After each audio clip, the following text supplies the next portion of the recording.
తెలంగాణ సర్కార్ ఆఫీసర్ల తెలివి పోన్రి. వాళ్ళ మెదళ్లను వేలం పాట వాడితే కోట్ల రూపాయలు పోసి కొంటారు కావచ్చు ప్రపంచ దేశాలు. మరి మామూలు తెలివా వాళ్ళది? ఎస్సీల ఓట్లు ఒక్కటి కూడా లేని ఊరుకు సర్పంచ్ రిజర్వేషన్ ఎస్సీలకు ఇచ్చిండ్రట.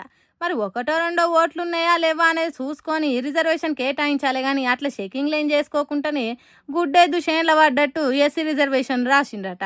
అగో అందుకే లాభలాభం మొత్తుకుంటా ఊరోళ్ళంతా రోడ్లెక్కిండ్రు. ఇదెక్కడిచ్చంత్రంలో నాయన అని ధర్నాకు దిగిండ్రు.